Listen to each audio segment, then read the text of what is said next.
Welcome to Cuke Audio Podcast, a presentation of Cuke Archives, preserving the legacy of Shunryu Suzuki and those whose paths crossed his. And anything else that comes to mind. My name is David Chadwick, and I'm the Poobah of Cuke Archives.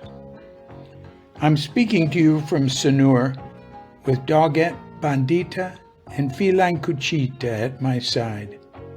Dear Katrinka is in America, and no plane's gonna land here with her for a while. So I appreciate your being here to keep me company in my self-isolation. Before we go any further, I must thank our sponsor. This program is brought to you through the generous support of you, our dear listeners. We are most grateful. Thank you.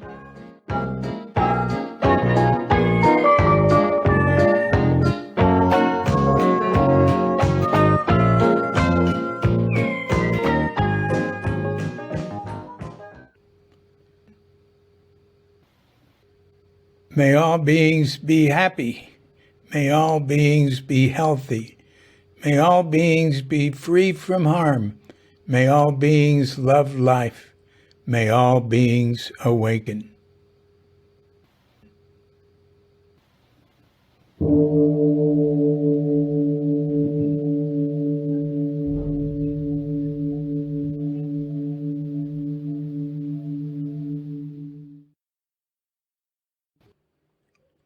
Welcome to Cuke Audio Podcast number I've lost count. And since we now have many podcasts, I'm going to number them separately.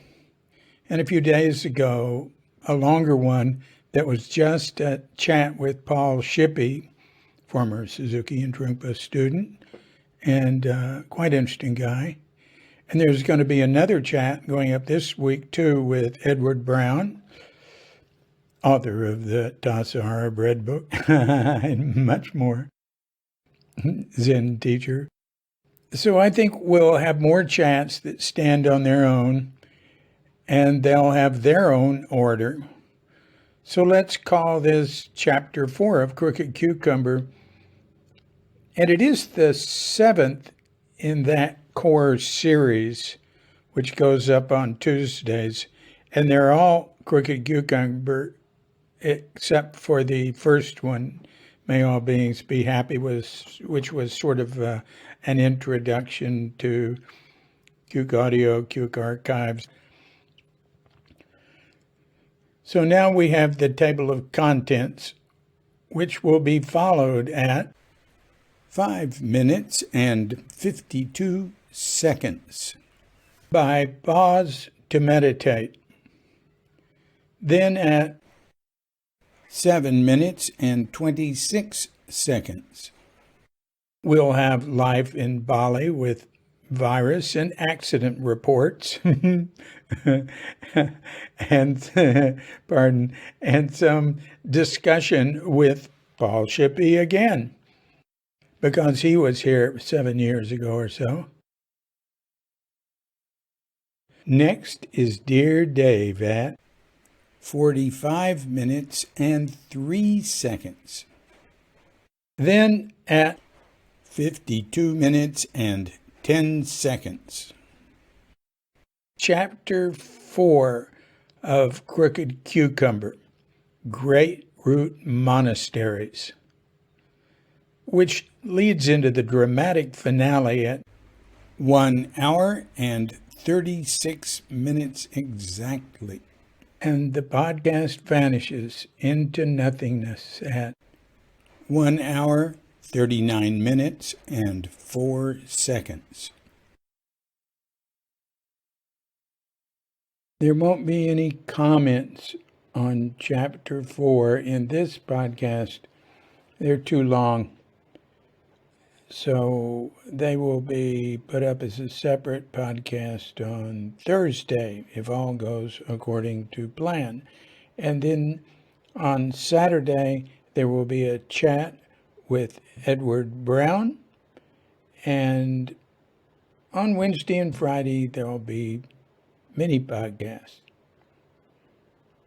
Sunday will be a day of rest, as it is for Cuke What's New blog and Cuke Nonsense blog.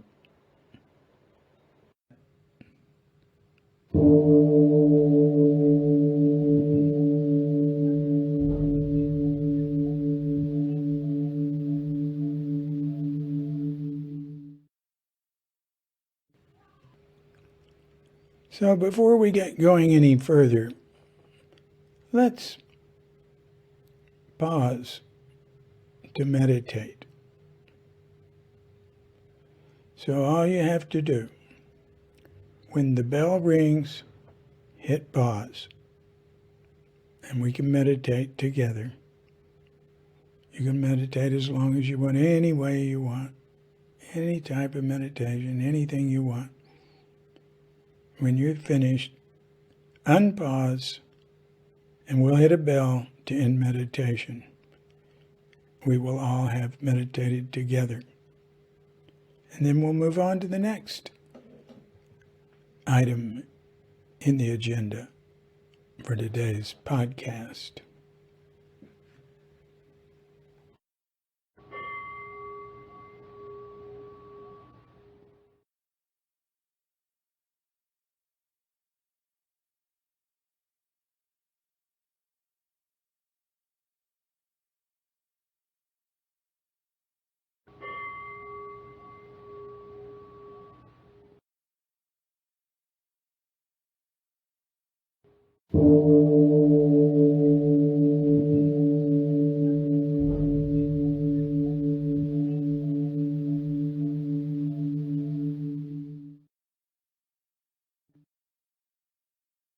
I pray that you and yours are safe and comfortable and enjoying life. The situation in Bali with the virus has not changed much. The numbers are growing so slowly, not up much at all.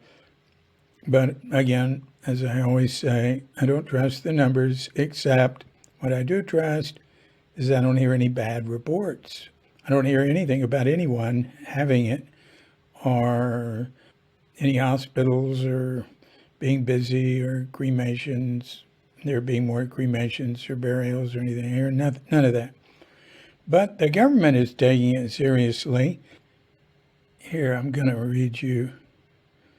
This is a message to staff sent from the founding director of the Lighthouse, a program here in Bali to help people with substance abuse problems.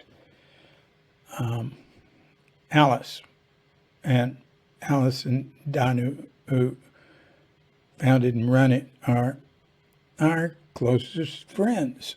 And our best man and bridesmaid at our wedding 5 years ago in July. Okay, she says, as of today, May 15th, the government in Bali has put in place restrictions about traveling in the island. Everyone is to stay in their district or town. If you leave your area for another area, there will be a checkpoint you must go through, and you must have something in writing about why you are traveling. People will be allowed to travel to other areas if it is an emergency, like the hospital or a doctor's appointment or a work meeting.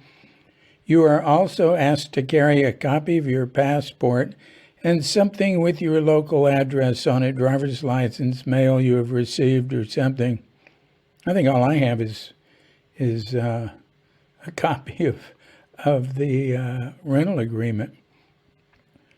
Dia, my first ex-wife, sends me Christmas cards here, and really they arrive months late, but I don't know where that envelope is. So this maybe won't be checked if you stay in your own area, but we would rather have you carry this, she's writing this to staff. We would rather you carry these things in case you're stopped and asked for them. If you have nothing with your local address on it, please let me know and I can create a letter for you from the Yayasan. That means the nonprofit. If you need to travel for a work matter such as marketing, all right, blah, blah, blah. The end, it says these restrictions are supposed to last until June 14th, but please wait for the official announcement from the government about when the restriction is actually lifted before attempting to travel to other districts for anything non-work or emergency related. We will let you know when we get more information. This really makes me think. There's my district. I mean, I looked at the districts. Our district is pretty small. It's just North Sanur Cow. And I think some of the store, I don't need to go shopping more than outside of here more than like once a month, and not very far outside. It's not really a problem. I can get anything delivered really cheap. It's called a Gojek. A motorcycle goes there, picks it up, brings it here. I give them the money. They go back. They give them the money. It's big business here, and it is unbelievably cheap. It's just like, I know a guy who goes, Gojek. Kelly forgot some very important medicine he takes, and we were in Ubud. And Ubud's like, with the traffic and everything in a car, it's like an hour, and it'd be half a day for him to come back and get it and go there. So I called Faisal. And I said, hey, Faisal, can you do a Gojek to Ubud? He said, sure. And I said, look, Kadek is at our house cleaning right now. I'll have her give you this medicine. Bring it to us at Krishna House in Ubud, okay? And I gave him the address and told him it was right by Bali Buddha there. He knew just where it was. And bang, like, say 2 hours later, he shows up and gives Kelly the medicine, and the charge was $80,000. That's like $5.50 for half a day driving all that way. So Kelly gave him $100,000. He was very happy. Went back. But anyway, so I can get anything delivered if I want. But I also like to get out and go places. Sometimes, every once in a while, and it's very normal for me to be home working and just to walk around in the neighborhood, walk to the beach or whatever. And frequently when I get out, I'll go somewhere, it'll be like exciting. The lights will seem bright. It's really a very podunky place where we live. But I go, oh, how it's so neat, when you haven't been out to go, or just to walk further. I go, oh, wow, it's so exciting here. All right, enough of that. Breaking in here, I have the whole podcast ready now. I'm listening to it, and I see in this section, I'm a little worked up, and I'm making my rattan chair squeak and crackle and like that, so I can hear it in the background. So that's what that noise is. I'm going to have to do something about that horse. This is an extra wide chair that I can sit on with my legs crossed. When I'm working, I sit with my legs up, not crossed in a lotus, but like in what they call tailor position. And then I put my legs down, like a quarter of the time or something like that to rest. And then I get up and walk. I think I'm going to have to get another chair. There's a carpenter that does stuff for him, Cardino. I bet he'd love to have some work. I'll just ask him to make a very light chair, same sort of dimensions as this one, that doesn't squeak. It could just be a bench, but it has to be made of wood. I love the rattan furniture we have. It's so light. But he can make something light and sturdy that doesn't squeak or crackle when I'm sitting on it if I start moving around. All right, back to life in Bali. Well, this was just more life in Bali. Back to even more life in Bali. And that's for all those rules and, sounding like wow, to get to leave here, I have to have proof of where I live. I know I can get the lady at the post office to give me something. She's Bud, about 5 minutes away. See, one thing, it all sounds real strict, but people are here pretty nice and not real authoritarian, and they don't really like to say no. But, it depends on the person. Now, one bit of news that's rather important is the government in Jakarta has just announced that the tourist season in Bali will be reopened again in October. That is a long time for this place to be shut down from tourists. My gosh, we'll see what happens. On the one hand, it seems like it'd be nice for us, but yeah, as long as you're not thinking about other people, it's going to be really hard on them. I take Bondi for a walk, dogette Bondi, every day. And, so one thing we do is go down to one of the entrances to the beach near here, Mertasari.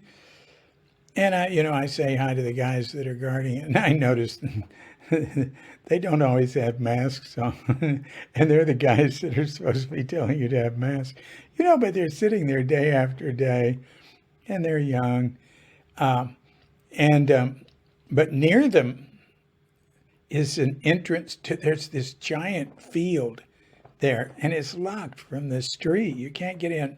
We used to walk through it to get to the beach, and it's beautiful. It's like the size of 4 football fields, and it's got beautiful big trees, and it's got one of these flame trees with beautiful red flowers. I mean, really large, and like this giant umbrella, and it's got tons of papaya trees. And papaya is like a weed. It'll just grow anywhere. And it is a type of grass, I think. It's not, well, we had a papaya tree here that only lived about 1 year. I loved it, and I watched it. And it was so interesting. I learned so much from it. I mean, it's really different. It grew very fast. And it would have these branches, and it's all green, it would have these branches. And so, at first it was just small, and it was right by this little walkway off our courtyard that I used to go up to the Bali, which is like a stage. And then when it started getting bigger, those branches started getting in my way. And that was all right. I could deal with it. But after it got a certain size, I realized, I can cut them off. So I got a knife to cut them, or maybe I got the serrated knife from the kitchen because they were pretty small, or maybe I got a saw. And then Kadek, our house cleaner, said, no, she just came up and broke it off. And it just breaks off at the trunk. And it breaks off clean. And it's not like wood. It's a grass. I think Kelly told me that. My older son, Kelly, he's like an arborist.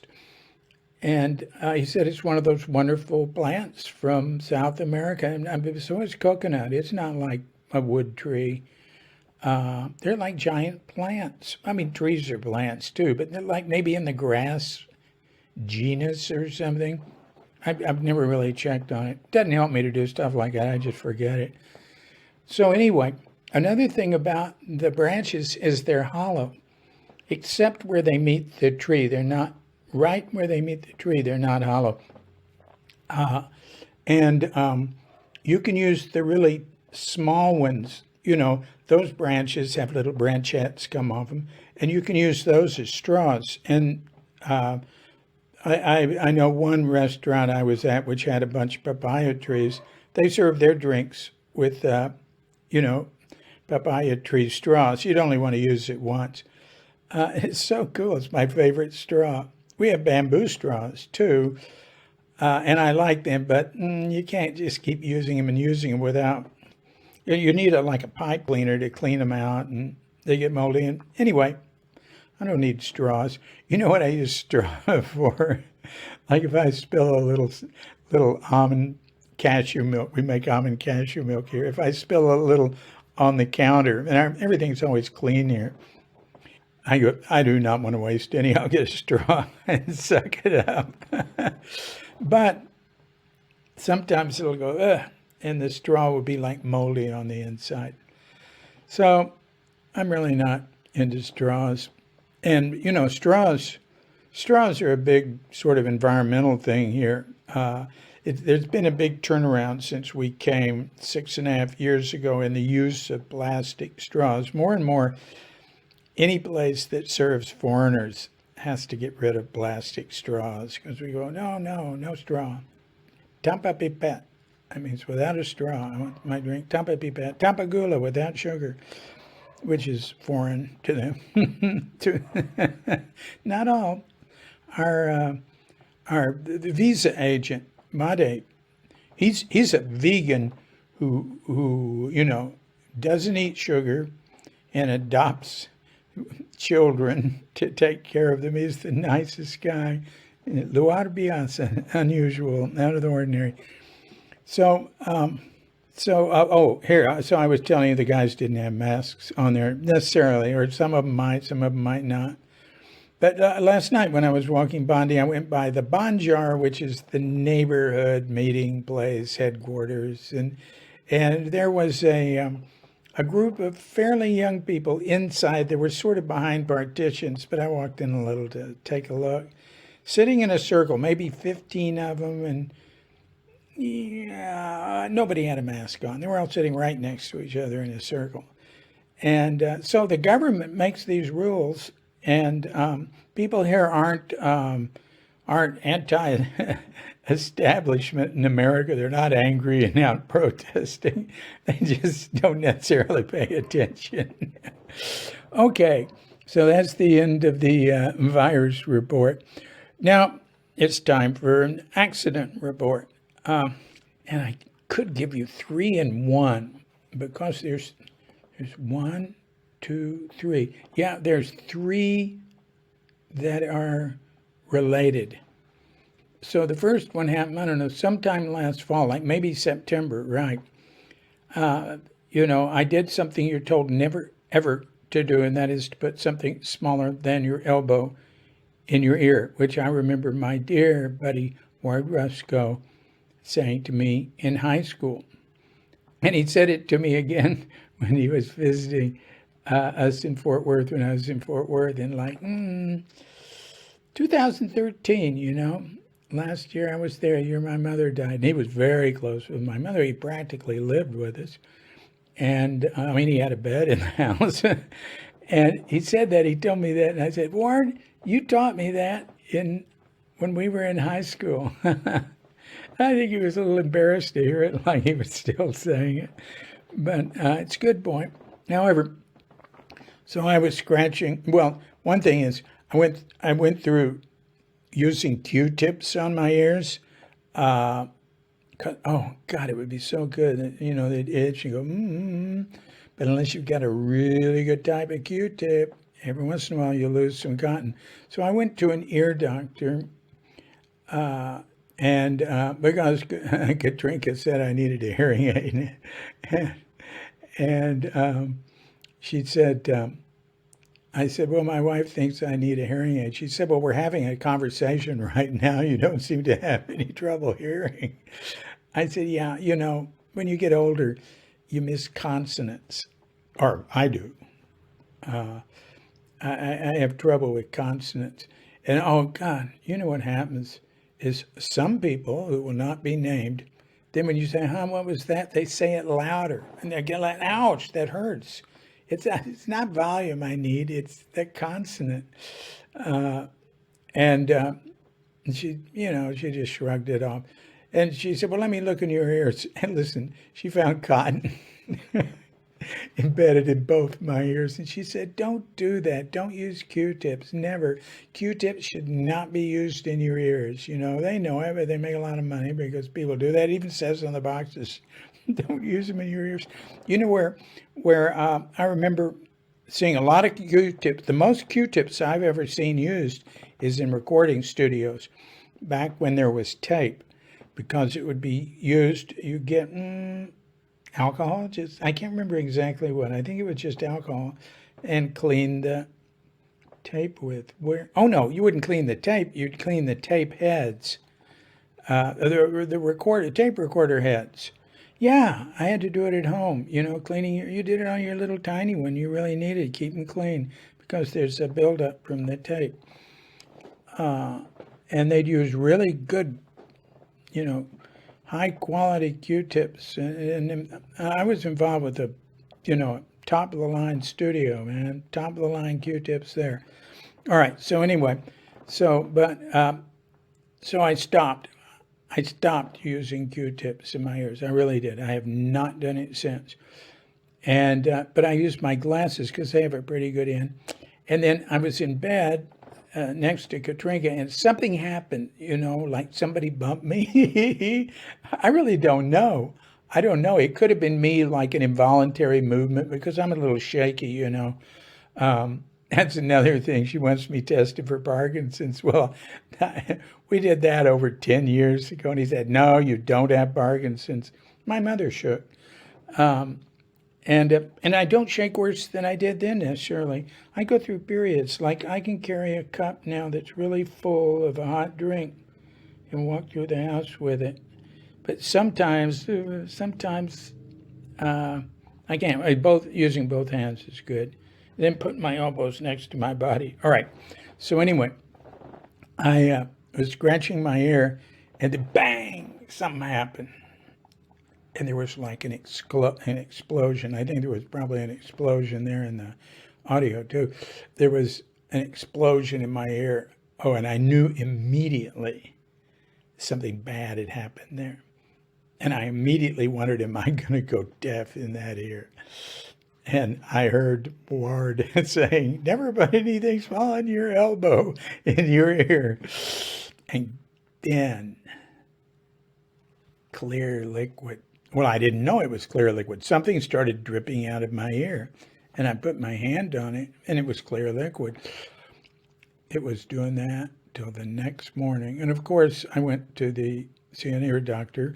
My old hospital had closed, and they had referred me to a new hospital, which I didn't want to go to. It was all new and shiny, and I liked the old one. It was funky, and they were like, there would never be, there might be, out of hundreds of people I would see there, and there might be one Westerner, and there would be very, very little English. So I liked that, The communication's not as good about important medical issues, but I like to learn, and it's fun.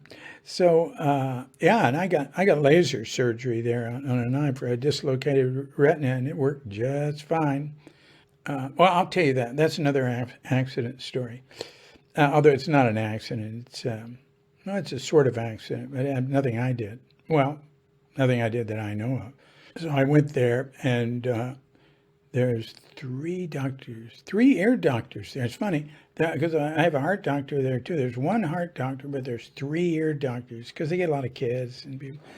She said that I had punctured my eardrum. It's not what they say. It's not what we say in English officially. It's like, I think say perforation. Anyway, same thing. Punctured my eardrum. So she said, oh, it'll grow back. I said, how long will that take? She said, month, 2, 3 months. And don't go swimming. She said, well, you get really good earplugs or something, or some sort of cap. Maybe you can go swimming. But don't get it wet. Don't take a shower. So I did get really good earplugs, but I was very careful. And I tried going swimming. I did it once and didn't get it wet because I got these really good earplugs. They're like silicone, and you sort of roll it between your fingers and you push it in, and it just molds to your ear.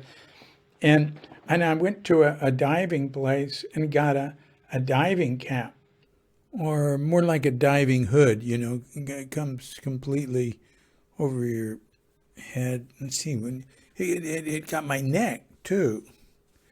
And I told them I need something to stop water from getting to my ears. And the sales girl said, how about this? And it was a diving cap. It was $500,000. It was like, at the time, it was like $35.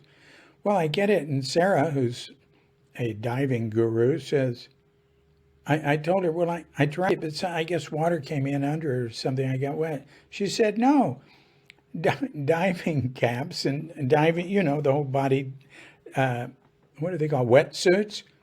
The water goes through them. They're not to stop you from getting wet. They're to insulate you. So I went back to the store and said, hey, I want to return this. But did you use it? And finally, I couldn't. I just, actually, I started off saying, well, no, I didn't, because it was all clean and everything. But then after a while, I started feeling guilty, and I didn't go back. And I realized I'd be racked with guilt if I returned it. So then I gave it to Sarah, and she'd said she goes to Sulawesi, another island here, a lot for a diving thing, and she said there's one young guy she has in mind will love to have it, and he doesn't have any money. So that's great. So Sarah said, get a swimming cap. Or, one of these swimming caps they use. And I went, oh, yeah, okay. She said they fit really tight. So after having bought several and tried them out, I couldn't, they don't come below your ears. I mean, there are some, I can see them in the books. They can be ordered, I guess. But, I spend half a day going to this shopping center that has, sports shops and all fancy stuff.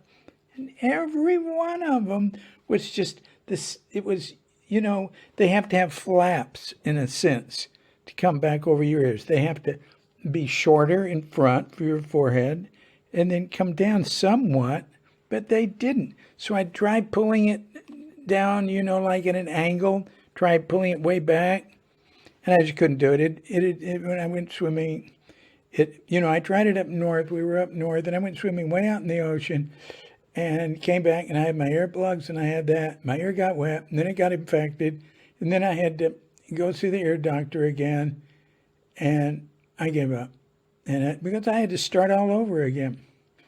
So that happened. That's long enough. I'm going to wait till the next Tuesday podcast with Life in Bali to go into the second related accident there. Because now we need to go to a brief discussion between Paul Shippee and me about Bali, his experience there. Here we go with Paul Shippee. You live in Ubud? No, live in Sanur. Oh, I didn't know. Sanur is on the east side of the busy touristy expat south, and it's sometimes in the sort of party capital Kuta they call it Sanur. It's a little quieter, and you go to Kuta where they say Sanur, that's good for older people. Is it on the ocean? Can you go swimming? Yeah, I'm a 10-minute walk from a beach that in the height of tourism isn't too busy at all. Very nice. And there's a big reef out there, so it's like a big swimming pool. It's like a 5-kilometer long swimming pool. It goes, a few hundred yards out before the reef's there. Here, a little less down on the other end. But we've except for the first week we were here, when we arrived 6.5 years ago, we've lived in Sanur. But we go to Ubud. I mean, Ubud's only a 35, 40-minute drive from here. But that's if you leave at 2 in the morning. Because they have these really narrow roads. And it's a traffic jam. I mean, they're moving toward gridlock here. Not these days. The last thing I did when I left Bali, Uh-huh. they brought me down in a car from the Shaking Ashram. Oh yeah, that was recently. What year was that? That was like maybe 5 years ago. Yeah, we were here. No, it was before you moved there. Well, it must have been 7 years ago at least, because I can't keep track of time too good, but it was before you moved there. I know that. Yeah, okay. Anyway, the last thing I did, the car there, I got a ride from a car after the ashram, and they brought me down to the airport. And I said, let's leave an hour early because I want to go swimming at the beach. I never was in the water since I've been here because I was up near Mount Agong, the volcano. That's where we were right under the volcano at the ashram, at the shaking ashram. Yeah, the shaking ashram is way over there by Ogung. It's not near Ubud. No, it's about 40 minutes from Ubud. Oh, then it's probably about 40 minutes from Ogung too, or nearer that, huh? Well, they are going. No, you could walk, a few hours from the ashram and get on the sides of Mount Agong. Oh, really? Oh, really? I've never been there. I hear it's a really nice place. Well, you should visit the ashram, the shaking ashram. It's kind of interesting place. Yeah, that's what I hear. I spent 16 days there, shaking every day, morning, noon, and night. Shake, rattle, and roll. All right. How'd you like it? How was that? I loved it. I hated it. I didn't even want to leave. Yeah. During the breaks, I would hang out with this French girl up on the roof of one of the buildings, and we would just lay around. And after lunch, before the next shaking began, we got to know each other pretty good. Yeah, it's neat. It's neat. I was the only American there. Everyone was from Germany and England and France. Yeah, and Belgium. A lot of Europeans come here for. I do Vipassana retreats and a modified Vipassana Bali healing retreat, and they have Europeans in them and Indonesians, and in the one I do here that's modified Bali, we have Muslims and Hindus and Christians too. It's because it's non-denominational. Is it meditation? Yeah. He's Murtada. He's trained by he was trained with Bhante Giri, who was the great Vipassana local guy, Vipassana master here who got transmission in the Burmese tradition, or got ordained. I don't know what. And they might not use the term transmission, and he founded the Buddhist temple up near Singaraja in the north, and the Dalai Lama came to the founding ceremony, and I've gone to, like 5 Vipassana retreats there. Like 5 days each or 10 days? 10, 11, 12. I love them. They're so no nonsense. Their approach philosophically is different from mine, but that didn't matter to me. I don't care. Is it a lot of sitting all day? Oh, good Lord. The last one I did, this renegade woman, she led it. I liked her a lot. Her approach was a little fundamentalist for me, but I liked her personally. And she gave great answers at her lectures. And she's Indonesian. She refused to let the patriarchal system hold her back. Anyway, her thing, we were getting up at 3:30 in the morning and going to bed at 10 at night, and hour of walking, an hour of sitting, no breaks after meals, no lying down, rooms locked. Wow. But you could take a shower, couldn't wash clothes. She didn't want you washing any clothes, no yoga. I mean, it's very strict. Whoa. It's strict, but, people here aren't real authoritarian, so people would break it. I mean, I washed my clothes. Good Lord, I wasn't going to bring a ton of clothes, and all I needed was hard. I have a robe. I didn't make it. I had a tailor here make a robe for me, and I wear a rock suit, and that was the last one. Before that, I'd wear a sarong, and I've also done it just in loose pants. But anyway. Yeah, it is tough, man. Hour of walking, hour of sitting, hour of walking, hour of sitting. They're serious, man. I'm 75 now. Jesus. I mean, I don't know if I can do that again. The other ones are a lot easier. I like to come there and go swimming. Yeah. Right now with the beach closed, there's a very nice, what would you call it? Place to stay, bungalows, like 2-minute walk from here, and it's owned Uh-huh. by the same fellow, Chris, who owns the Power of Now Yoga, a beautiful place on the beach. It's 10 minutes from here. Oh. Beautiful Mm. bamboo building.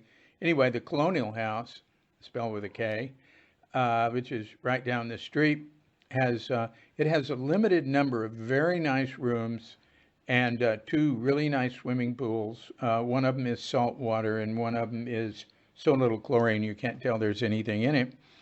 And Mm-hmm. he has one of his yoga teachers staying there, and the manager Ingrid from Java is staying there. There's hardly anybody there, and so I can go there and swim every day.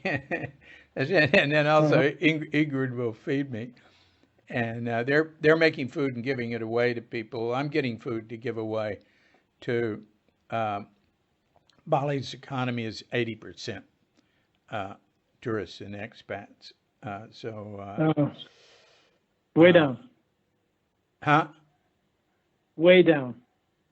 Oh, there's nothing. It's way, No, no, there's it's not. way It's down. not You say down. 80%, you say It's not down. 80% down. It's there are no tourists now. It's hard to get in here. Uh, Oh, they don't let people, they don't want people even coming in.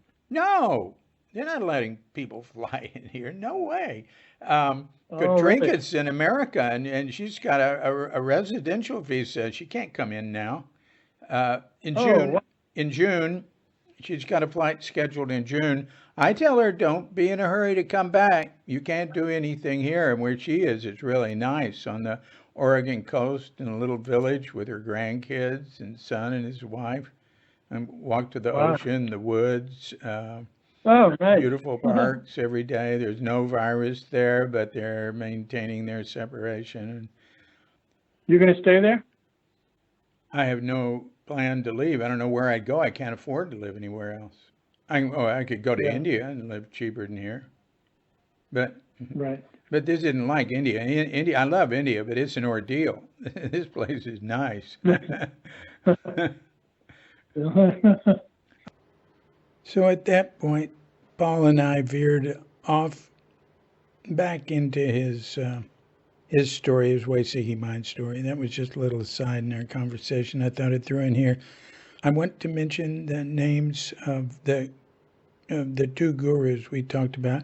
The Indonesian bhikkhuni, or nun, who I sat the Vipassana retreat with, is Aya Santini, Ayya Santini. And if you just write that on the URL line of your browser, you can read about her. She's pretty interesting and a little controversial. That's neat. And the shaking guru that Paul was with for 16 days of shaking, that's Ratu Bagus, Ratu Bagus. Bagus in a name indicates they're high caste. Bagus is a word that's used here all the time. It means like great, good, super good. Bagus. It's a cool word, huh?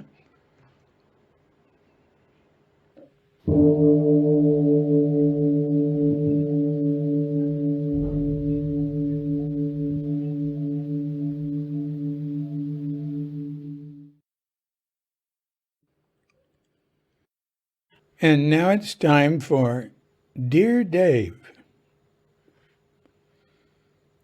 MK from Nevada City writes, "Oh yeah, yeah. This is about that story a while back when Suzuki and his friends, little Shunryu and his friends, maybe it was still Toshi, yeah, in the temple. They had those rotten pickles, and they had to eat because someone wouldn't waste anything like his father. And so they went and buried him in the garden. And so, and then, and then and they came back and he dug them up and served them again. And they had to eat him, and then they cooked him, and then he was appreciative.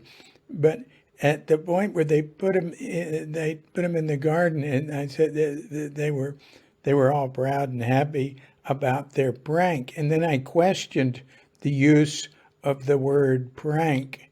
And it said, it seems to me like a prank is something you pull on someone. But I looked it up. It said, also a mischievous act. So I said, okay, I'll leave it in then. And so MK from Nevada City wrote, maybe it was a failed ploy for getting out of a pickle. That's all he wrote. See, so he knew I'd pick up on what he was talking about. And he said another one about this last episode. Number 3, chapter 3. He said, geez, David, hey, thank you. This episode should be R-rated for blood-curdling scenes, blood-spurting knives, rabid monkeys, hooked eye. Some people pass out when they hear things like that. What if they're driving? Well, gee, that's a good point. Maybe I'm being irresponsible. Maybe I should put an R rating on it. You're right. Well, thank you very much for those comments. Dot in Arcata, heard you on podcast. Now she's talking about, I mentioned a while back I was turning purple, and we had the excellent message about that too. Oh, about Timothy Leary's quote on it. Never mind. Cut that. Patricia, cut that. So anyway, Dot says, heard you on podcast. Arnica will disappear your thinned skin bruises. Well, I have arnica right on the bed table. I use it for my sore shoulder, which is another accident I'll get to later. It's very old. Thanks a lot, Dot. I've been using it since then. Now, they never last very long anyway, so I don't know if I'll tell, but I like using arnica cream. And so I'll do that, yeah. Oh, here's one. I've been doing this pause for meditation, and not only here, but I put up a mini podcast with that. So you could have a little podcast and you could always go to pause. And the person says, Dear Dave, what happens if I don't hit pause for meditation? Would I disappear? That was anonymous. An anonymous question. Would I disappear? Well, look, here's what happens. Actually, I explained that in the mini podcast that's only pause for meditation. If you hit pause and meditate with us, and we're all meditating together, we are in a zone there that's beyond space and time. So you can meditate what seems to you like any length of time. And when you're through, you unpause and you come back at the exact same time that all of us others do it, but whatever length we sat. Or stood meditation or ran or whatever. But so what if someone does not hit pause? There's no gatekeeper. There's no rule maker here. We got no referees or umpires to check on you. And we want to be non-authoritarian. So what happens if you don't hit pause for meditation? Well, you still enter that same zone beyond space-time. You're just going to have a little nano meditation. You'll zip right through it. You might feel a little flash. Just watch it real carefully. You might feel a little flash. But it won't hurt you. No, and you won't disappear. Actually, you never appeared, according to some of my favorite gurus. Hey, you know what Nisargadatta said? I love this. Oh, God, I can't remember it. All right. Patricia, got that. I can't remember what it's called. Nisargadatta said, the only thing the only thing you need to be grateful to your parents for is that you weren't born. Yeah. All right. Well, that's it for Ask Dave for today. And now, our main attraction.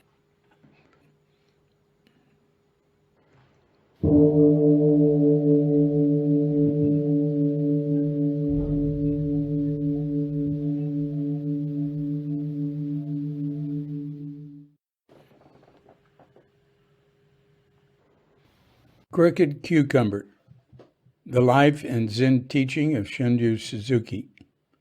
Chapter 4, Great Root Monasteries, 1930 to 1932.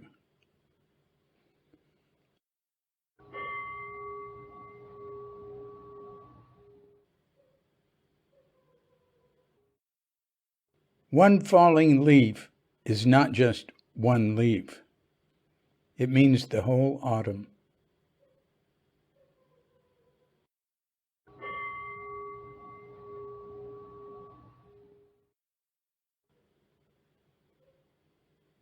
Shunryu Suzuki had thought that after Komazawa University, his training would be over and the world would be ready for him. He was, after all, an abbot with his own temple and had received transmission and recognition by the Soto organization. But soon, the man of many growls and few words hadn't mentioned that there was more training to look forward to at Eiheiji in Fukui Prefecture. One of the two Daihonzan, Great Root Monasteries of the Soto school, along with Sojiji. To Shunryu, the giant cryptomeria trees outside the open shoji were shrinking and swaying. Sweat was running down his face. His crossed legs cramped as another wave of pain came over him in the Tangaryo, the waiting room, the initiation, the place where he and the other fledgling Eiheiji students had to sit for a week or more from early morning till late at night to prove themselves worthy to enter the temple. The others were younger than he, but they would have the same Eiheiji age, determined by the day they entered the temple. He had arrived in early September 1830 at the age of 26. At the end of the endless Tangaryo initiation, Shunryu walked, bowing, past all the monks in his brief entering ceremony. Tangaryo was uninterrupted sitting in the full lotus posture, sitting for meals, sitting to listen to the near constant chastisement of senior monks, sitting to receive the kyosaku, the long flat stick whacked against sleepy monks' shoulders, and sitting, waiting for the next wave of pain to grip muscles and mind. He would have looked at his watch to time the intervals of pain, but they had taken his watch away. In the midst of the pain, the cryptomeria would shrink and sway, but no, it was his mind playing dizzying tricks. Those big trees don't move. It's the mind that moves. Eiheiji, Temple of Eternal Peace, the treasure of the Soto school, the destination of pilgrims, spoken of in hushed tones, revered by the nation and generations of emperors, was founded by Dogen in the 13th century. Eiheiji, with its spacious, artful buildings, endless tatami halls, massive pillars, covered walkways, and curved, tiled roofs, This living museum and priest's finishing school of 1,000 rules was his new home. His father and mother could take care of Zone-in indefinitely while Shunryu walked on Dogen's path in the deep forest monastery. Over 100 monks and more than 30 senior priests, some of the most venerable of the Soto school, walked the corridors in the early morning to zazen and services. The resplendent rooms were a feast for his senses. The sounds of the bells, gongs, clackers, and drums, the deep, the mid, the high, with the clearest and richest peals and booms. The overlapping echoes, the voices and overtones of so many devotees rhythmically reciting the teachings of the ancestors, the paintings on ceilings and scrolls, massive brass chandeliers, curtains, cords, and brocades. The old monks could recite even the longest ancient Chinese chants by heart, and most of them could make it up the 95 steps to Dogen's tomb. Cleaning is first, they said, then zazen. We must take care of our surroundings before we use them. Polish the wood, polish the mind, wipe down the floors, cover the cosmos. He had to learn the steps, the Eiheiji way to do everything, how to sweep, how to walk, how to enter a room, how to use the study, how to greet a senior and later a junior. He learned precisely how to put on and put away his robes, how to roll up the futon on his tatami in the zendo, how to brush his teeth, how to clean the pots in the kitchen, how to eat in the zendo with orioki, the wrapped bowls that were the front runner of tea ceremony. You had to walk and work efficiently and silently. You shouldn't speak much, and then it must be softly. In zazen, you didn't move, not for pain, not for the mosquito on your face. And when something was not done in the right way, there was always a senior to scold the offender. Shunryu felt their eyes on him when he walked in a room, checking him out from foot to head. It was not entirely new. He'd gotten the same from Soon, but it was no longer coming from one source. He was part of a larger team in a wider theater, getting the physical practice down with the precision of No or kabuki performers. It was overwhelming, and after the initial nervousness and bungling, gradually it became harmonious and invigorating. Upon waking, Shunryu folded his futon and slid it under the cabinet at the end of the tatami. Then he put on his kimono and kuromo and went quickly to take his place in the line of monks at the wooden sink and washed his face over an individual basin filled 70% with water. When finished, he emptied the remainder toward his body, not away from it. All monks followed this practice Dogen had established at the Han-shakyo, the half-dipper bridge beyond the entrance gate, where he drew his water in a pail and returned what was left to the creek.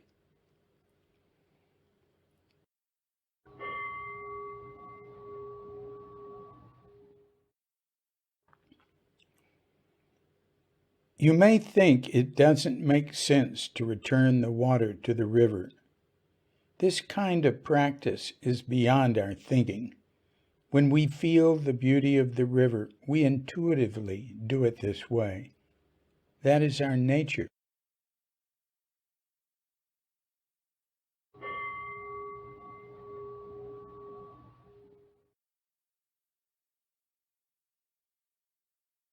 Morning began with zazen. The outer okesa robe was not worn, but was kept in its case on the tatami. Zazen ended with a 4-line verse proclaiming what a wondrous opportunity it was to wear the okesa, which was placed on the head for this chant. At the end of the chant, the monks bowed and, still seated, donned the robe, which dates back to Buddha's day. Then they swung from side to side, turned around on their cushions, and stood in the aisle, waiting for the final high bells to signal them to bow. Then, with hands clasped at the solar plexus, they walked off to morning service and the recitation of sutras in magnificent ancient rooms. Life at Eiheiji was simple, with attention to minutiae. As the months passed, it became monotonous, yet liberating, so far from the struggles and complexity of Zounin, Komazawa, and Tokyo. Once Shunryu and his new mates became accomplished at doing everything the same way, day after day, they'd look for a new way to enjoy something new and get into mischief. For instance, they could go over the wall into the town below for soba noodles and sake. One night, when almost everyone was asleep, Shunryu and a few friends considered sneaking some food from the kitchen. They weighed the risk of detection and decided to go for it. They went into the storeroom in the dark and selected a box. It was full of radishes. Eager for anything different, they scraped the dirt off with their fingernails and ate a few. Unable to eat many raw, they decided to cook them. They put the radishes in a bucket, took them outside, and built a fire. They tasted even more horrible after cooking, and they muffled their laughter as they gobbled them anyway. Soon the whole area was filled with the strong odor of cooked radishes, and they were caught and chastised. But even a scolding by groggy senior monks who didn't find it funny was something interesting to experience, and they savored the bitter taste. Winter at Eiheiji was as cold as the summer was hot. It was deep snow country, and the buildings were closed up, dark and candlelit. The only heat available was from the calories exerted shoveling snow off the paths and roofs, from heavier robes covering their chilled bodies, and from crowding around a hibachi in a common room. The thick cigarette smoke in the closed rooms was hard on Shunryu's weakened lungs, but he enjoyed the discussions. In Dharma talks, they had been told to practice with no purpose in mind, just sit, just sweep. But what was the goal of practice? To attain Buddhahood, to save all beings, or just to be yourself as you are?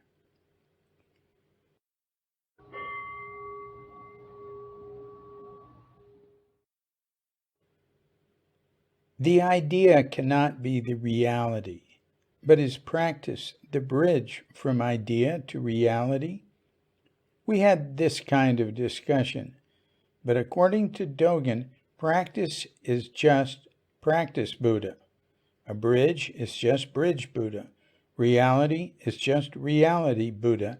An idea is just idea Buddha. There is no problem. When you say, I am a human being, that is just another name for Buddha, human being Buddha.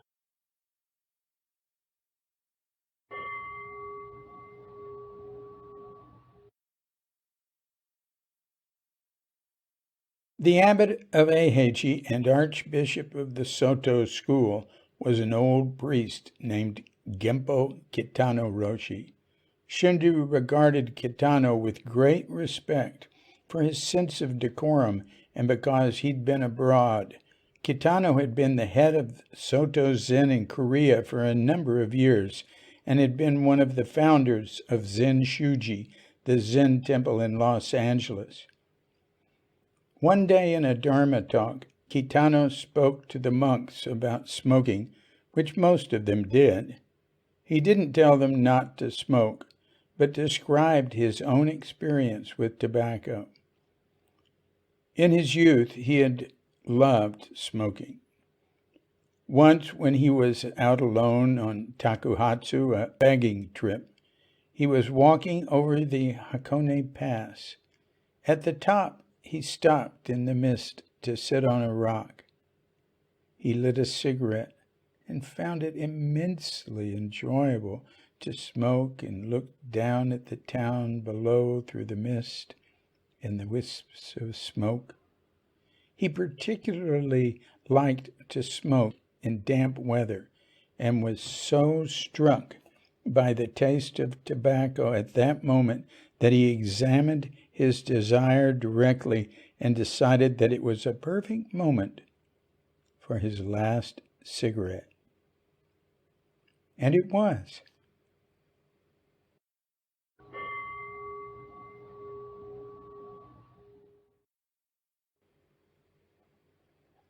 Though Kitano Zenji gave up smoking, he had the desire as long as he was alive. But he knew how to treat his desires. It is very foolish of you not to notice this point. I know it is difficult to quit smoking. I don't say you should give it up. But if you know this point, you will know how to treat yourself, even though it is difficult.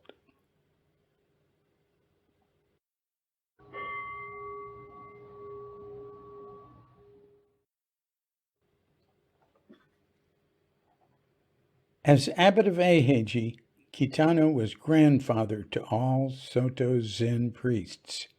He conducted himself with impeccable humility and grace. He was thin and not in good health, but Shunryu was mesmerized by the way he would lay out his bowing cloth and lower himself to place his forehead on it, and above all, by the way he would rise up again. He was so frail that every time he bowed, Shunryu thought he wouldn't be able to get up. But he did, time after time. Eventually, Shunryu realized that it was harder for him to watch Kitano bow than it was for Kitano to do so.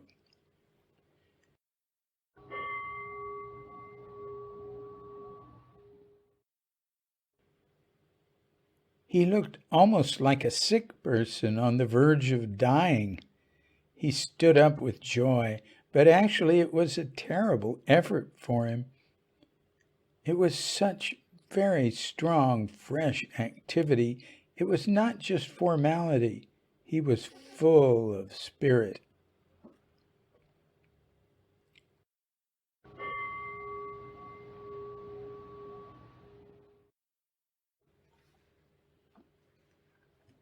He was the supreme example of heart and will. Some of the old priests were just strict and formal, and when they led a ceremony, Shunryu would find himself getting bored. But when Kitano came out, there would be a special feeling in the room. He combined strictness with a deep gentleness.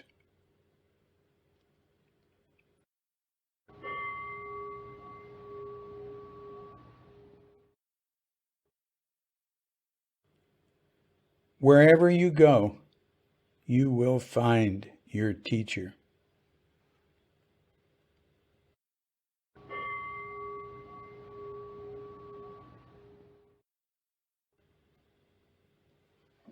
Don't open that side.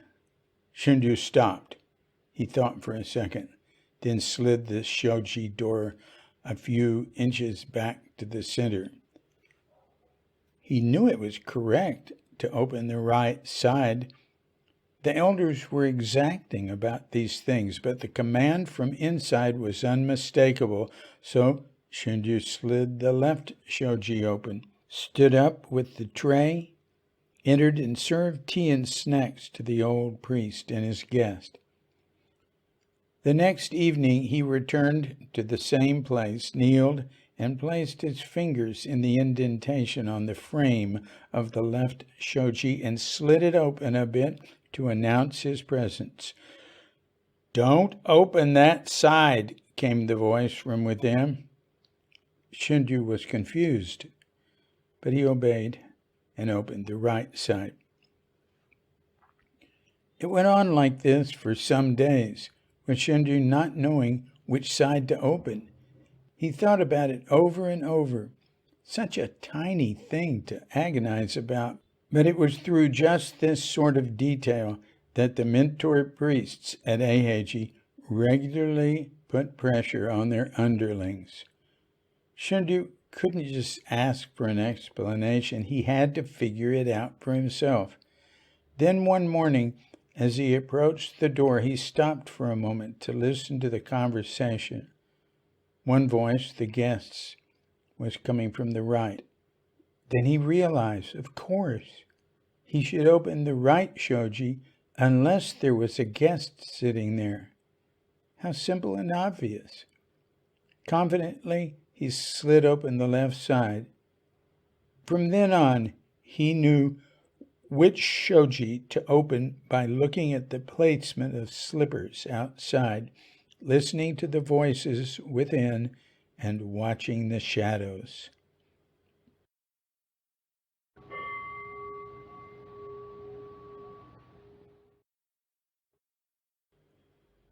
You may think our teaching is very strict, but our teaching is always near at hand. Not easy, but not difficult to observe. At the same time, however, it is very strict and very delicate. Our mind should always be subtle enough to adjust our conduct to our surroundings.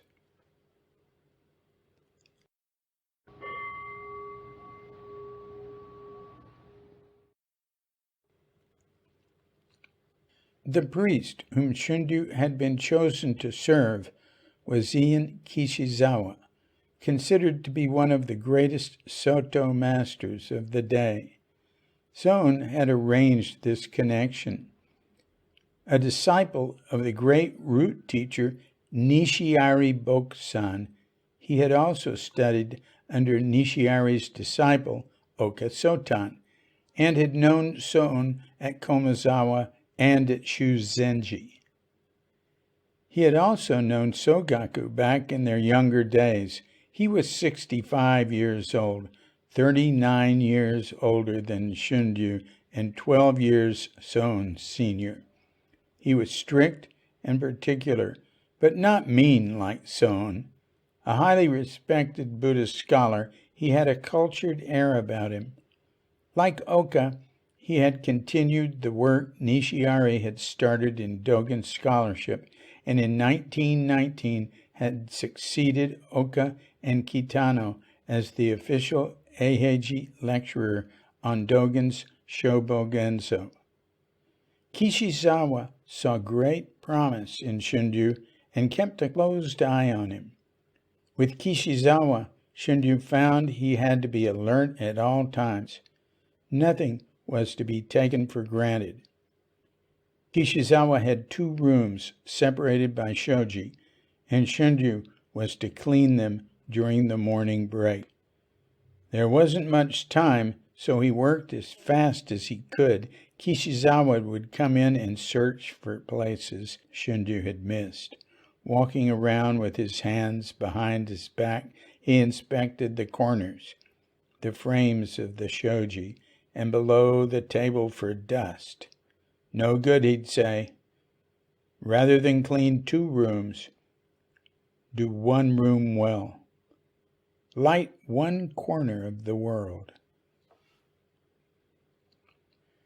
Tasks at Eiheiji were done with great vigor, like wiping down the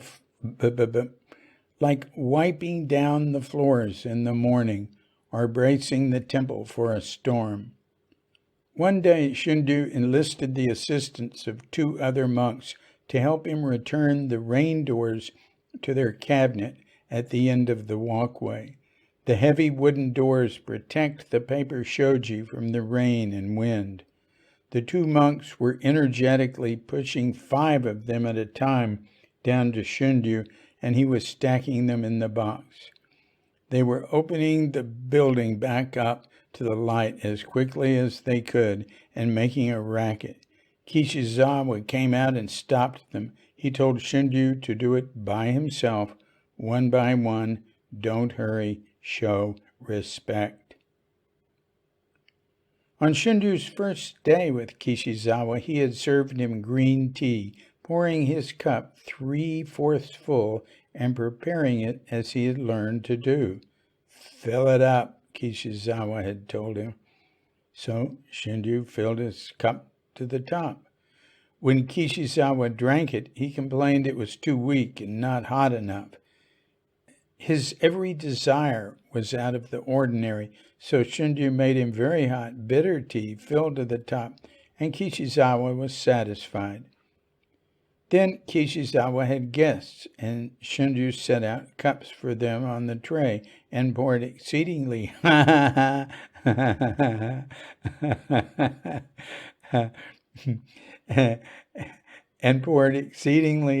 bitter tea in each cup, right up to the top, as Kishizawa preferred. Kishizawa stopped him, saying, "What are you doing? You can't serve tea like this."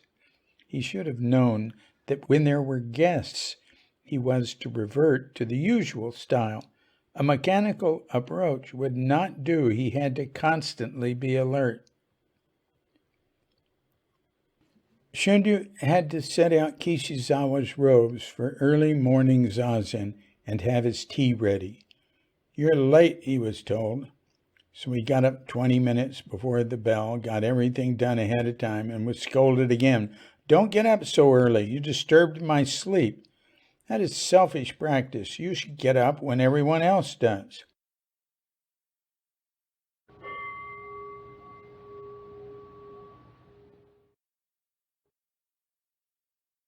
I felt like I'd swallowed a straight stick.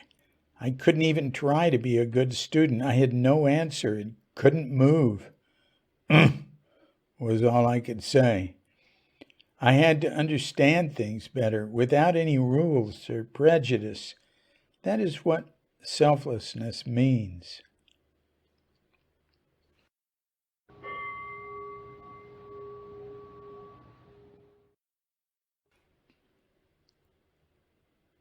Of all that Shunryu learned from Kishizawa during this time, nothing impressed him more than Kishizawa's continual practice of bowing.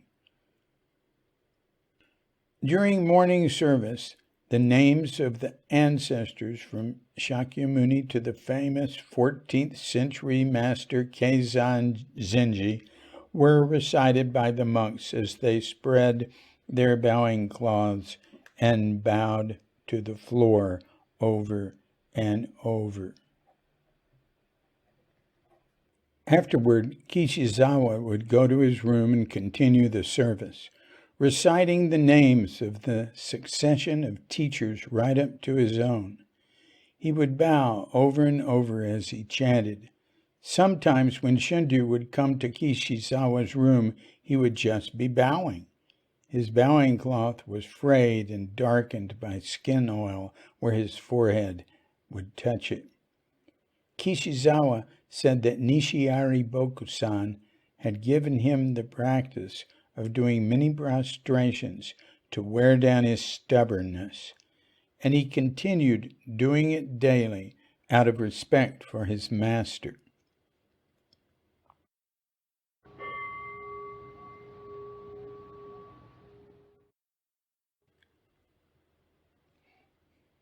To bow is very important, one of the most important practices. By bowing, we can eliminate our self-centered ideas. My teacher had hard skin on his forehead because he knew that he was a very obstinate, stubborn fellow. So he bowed and bowed and bowed, and bowed because he always heard his master's scolding voice. He joined the order when he was 32. His master always called him, "You lately joined fellow." If we join the order when we are young, it is easier to get rid of our selfishness. But when we have a very stubborn, selfish idea, it is rather hard to get rid of it. So he was always scolded because he joined the order so late. Actually, his master was not scolding him. He loved him very much because of his stubborn character.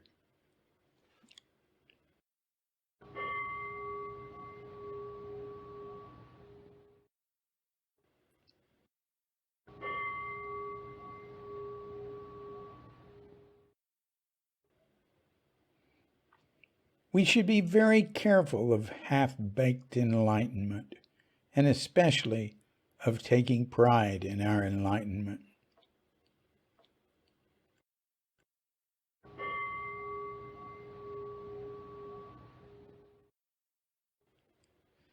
Sesshin, literally a mind gathering, is 1 or more days of continuous zazen. It is an essential part of Zen training, and some monks continue the practice of sesshin 1 or more times a year in addition to daily sitting. Starting December 1st, Shunryu sat a 7-day sesshin, which concluded on the morning of the 8th with a ceremony observing Buddha's enlightenment. According to tradition, this occurred when Shakyamuni saw the morning star after having undergone a similar concentrated period of cross-legged sitting and absorption. It was in such undistracted sitting in China that Dogen had dropped body and mind and later received the mind seal from his teacher, Nyojo. During that week at Eiheiji, the operation of the temple was reduced to a minimum, and most monks and a number of older priests sat zazen from morning till night. It wasn't an ordeal like Tangaryo. There were the brief walking kinhin periods, bare-bones services, and the customary ceremonial oryoki meals. Shunryu had participated in other sesshin, but never one like this, so fully attended and orchestrated. On the 3rd day, he felt terrible pain in his legs, but by the 5th, it was bearable. When it ended, he felt he could have continued the sesshin forever. Shortly afterward, his first training period at Eiheiji was over, but Shunryu's time there had only begun. In the spring, Miss Ransom arrived to follow a modified program for lay practitioners. After initial resistance to her presence had subsided, she was accepted by the monks, who were impressed with her stamina and decorum. Shunryu was naturally put in charge of her, since no one else could speak English, and once again everyone was struck by the figures of the diminutive monk and his tall foreign lady friend. She brought photos from her visits to Korea, where she had stayed at temples with Shunryu's monk friend Sogioka, who had become her houseboy after Shunryu left. Shunryu showed her the trees he'd trimmed around the grounds and the gardens he'd worked in, and brought her to tea with Kishizawa. In the summer, Shunryu took off from Eiheiji and spent a month at Zounin. Miss Ransom joined him, staying mostly at a large nearby temple named Kasui-sai. As always, wherever she went with Shunryu, it was usually everyone's first experience with a Westerner, and she made quite an impression. "Don't do that. You shouldn't do that," Miss Ransom said to Shunryu's sister Aiko as she brought in bowls and platters of food stacked precariously upon one another. They wouldn't carry dishes that way in England or at Eiheiji. She disapproved of serving sake at the dinner table, and she chided Sogaku for smoking, saying that good Christian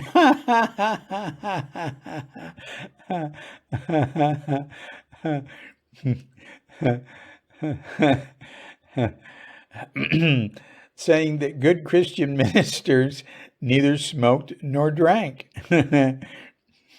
Aiko did not know what to make of this domineering woman, but she had gotten used to her visits. She wondered if all foreign women were as bold as this. Shunryu respected Miss Ransom's opinion on these matters, but not her righteousness. He didn't get into an argument, however, with her, for she would soon return to China, and this was no time for tempers to flare up.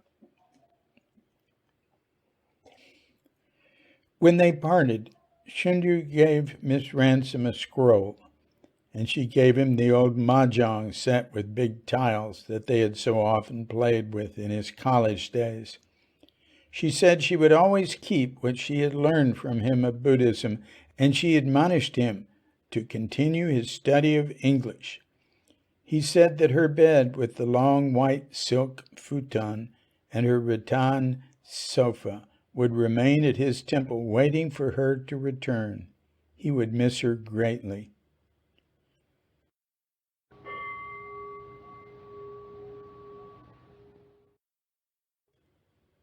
After she went back to Tianjin, she sent me a picture of the same Buddha who had caused trouble between us. She had enshrined the Buddha in the wall where there was an alcove, and she said she was offering incense every day.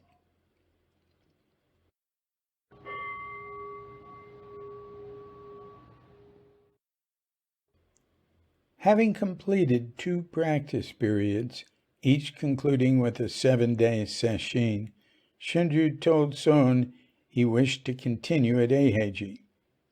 Being there and attending to Kishizawa had opened his eyes wider. He realized he had a long way to go, and it seemed best to follow Dogen's way at the great temple he had founded. He told Son that he would like to continue there, where he had found out what monks' practice is really all about. In particular, he felt that his zazen had deepened.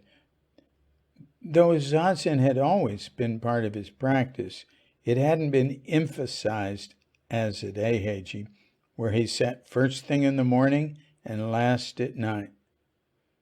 Son let Shunryu have his say, and then responded from an unexpected point of view. "Crooked cucumber, you better be careful, or you'll be a rotten crooked cucumber. 1 year is enough. I will not let you become a stinky Eiheiji student. Soon you should go to Sojiji," he said, referring to the other major Soto training temple. Once again, Shunryu was crushed by Son. On the train back to Eiheiji, Shunryu replayed his master's words. He would have only 2 more months there, and those months would be on the relaxed summer schedule. Wistfully, he remembered the year gone by as the train rolled toward mountainous Fukui. Being away had magnified how wonderful it was. There was something of the stink of pride at Eiheiji, but there was also something of incalculable value. Yet, when he was there, Eiheiji wasn't special at all.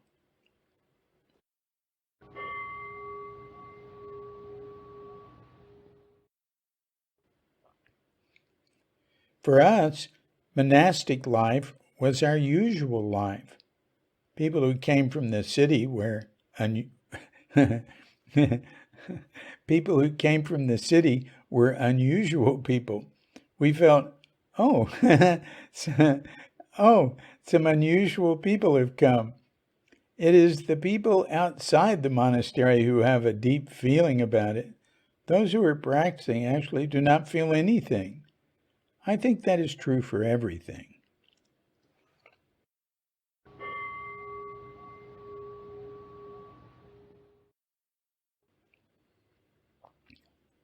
Reaching the temple, Shunryu walked back up the steps through the giant 2-tiered entrance gate.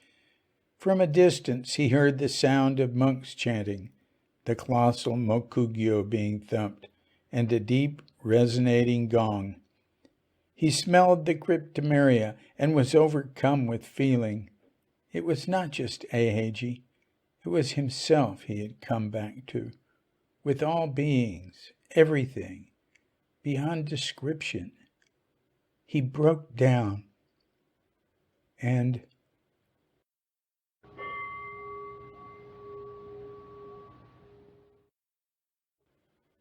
tears flowed from my mouth, eyes, and nose.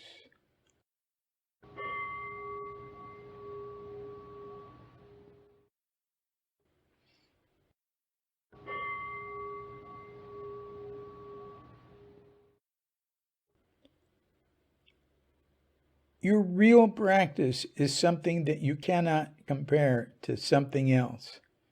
It is greater than that, deeper than that. It is so great that you cannot compare it to your ordinary experience.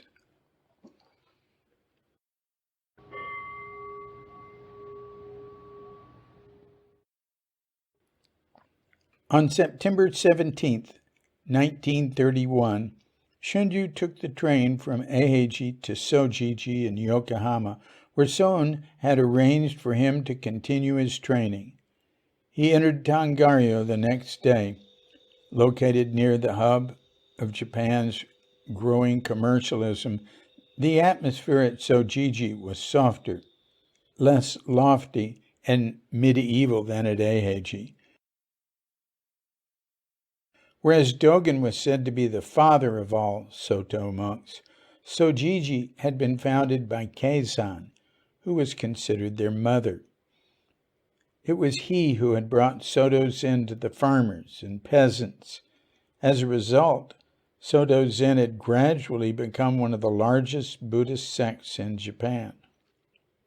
While at Sojiji, Shunryu kept an eye on his temple.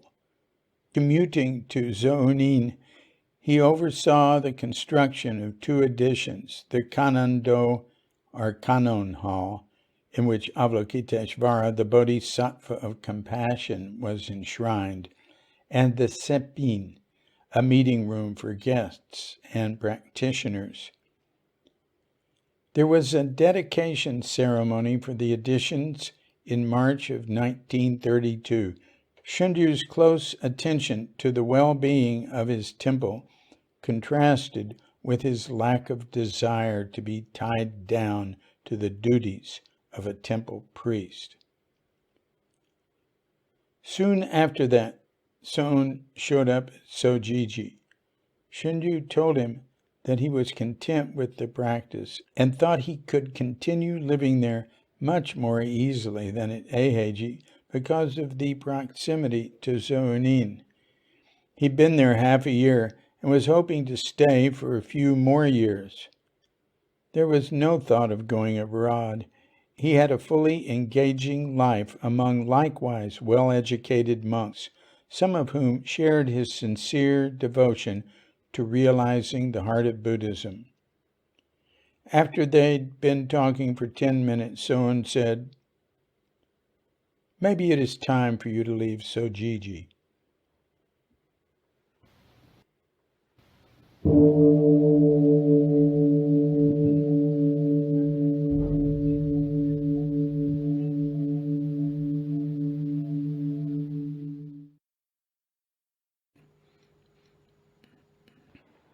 May all beings be happy.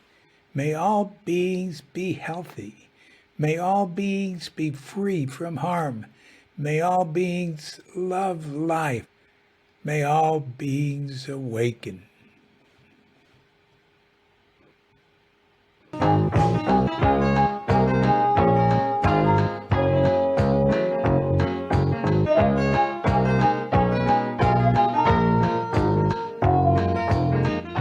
Well, that wraps it up for Cuke Audio Podcast for today. Thank you for joining us. Come back next Tuesday and we'll get together again. And if you want to help keep Cuke Audio going, just go to cuke.com, cuke.com, and there's a donate link near the top and on the bottom of the page. It's also linked to from the Podbean page. We'd love for you to become a subscriber via PayPal. How about $1 a month? There is a minimum, though. It's $0. And if that's all you can set aside for Cuke, just mail an empty envelope or blow us a kiss. We're somewhere out there in cyberspace.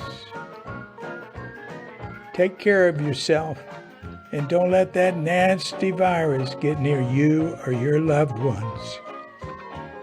Till next week, I'm David Chadwick, the Poobah of Cuke Archives and Cuke Audio, with Doggett Bandita and Feline Cuchita, but without dearest lovely Katrinka, wishing you a grand awakening.